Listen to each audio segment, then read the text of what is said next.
Next practice is Nadi Shodhan Pranayama, alternate nostril breathing.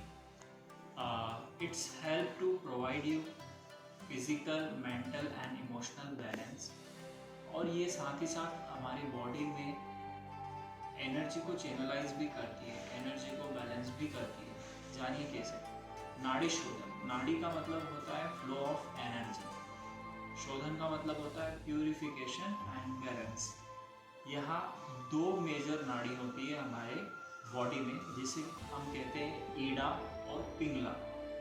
पहले हम बात करते हैं ईड़ा नाड़ी। ईड़ा नाड़ी जो हमारी लेफ्ट बॉडी और राइट ब्रेन से एसोसिएट होती है, इसे चंद्र नाड़ी भी कहा जाता है, क्योंकि बॉडी में ठंडक, कोल्डनेस प्रदान करती है। पिंगला नाड़ी जो हमारे राइट बॉडी और लेफ्ट ब्रेन से एसोसिएट होती है, इसे सूर्य नाड़ी भी कहा जाता है, क्योंकि बॉडी में गर्माहट, हीटनेस प्रोड्यूस करती है। जब कभी भी आप बहुत ही ज़्यादा वर्कफुल, एक्टिव महसूस करते हैं, तो उस टाइम पर आपकी पिंगला नाड़ी एक्टिव होती है। जब कभी आप रिलैक्स, काम, एकदम फ्री महसूस करते हैं, उस टाइम पे आपकी ईड़ा नाड़ी एक्टिव रहती है।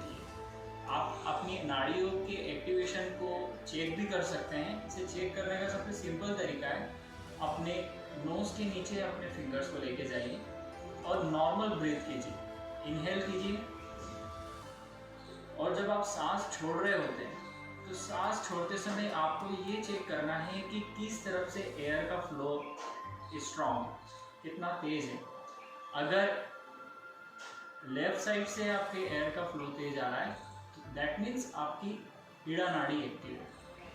अगर राइट साइड से एयर का फ्लो तेज आ रहा है, तो आपकी पिंगला नाड़ी एक्टिव है। सो अब हम जानते हैं कि नाड़ी शोधन प्राणायाम को कैसे करना है। नाड़ी शोधन प्राणायाम को करने के लिए सबसे पहले अपने राइट हैंड को लाइए और अपने राइट हैंड से प्रणव मुद्रा बनाइए। प्रणव मुद्रा बनाने के लिए अपने अंगूठे के पास की दोनों उंगलियों को मोड़ लें, इस तरह से।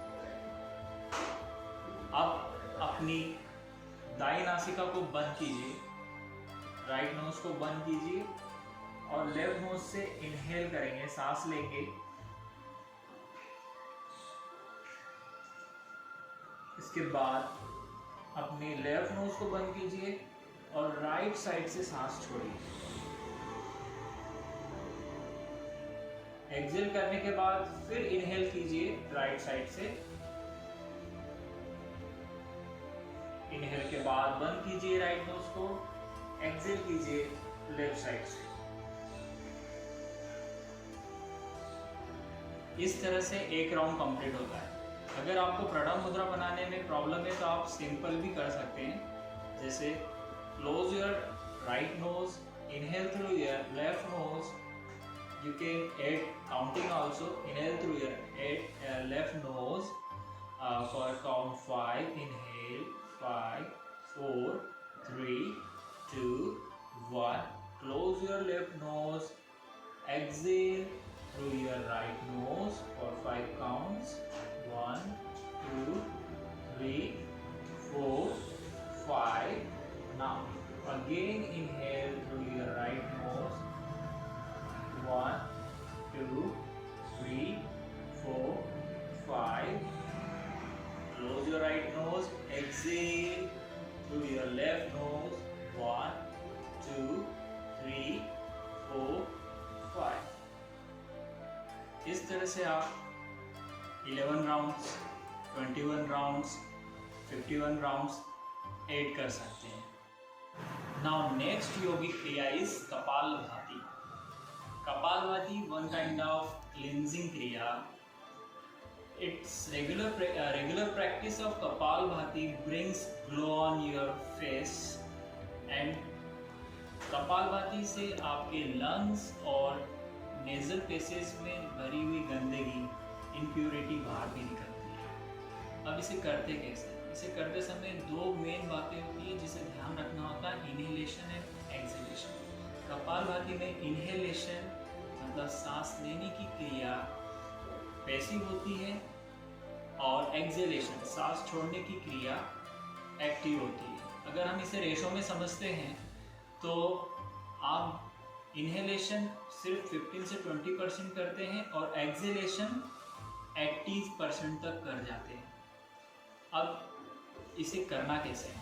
इसे करने के लिए किसी भी कंफर्टेबल पोजीशन में बैठ जाए।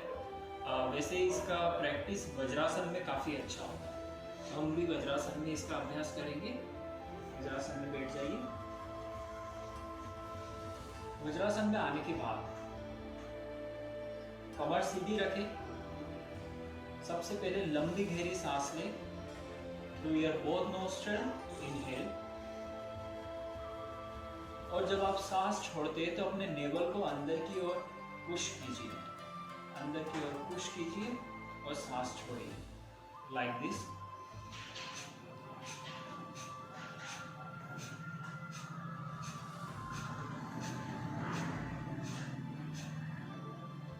इसमें जितने भी बार आप एक्सेल करेंगे वो एक स्ट्रोक के रूप में काउंट होगा।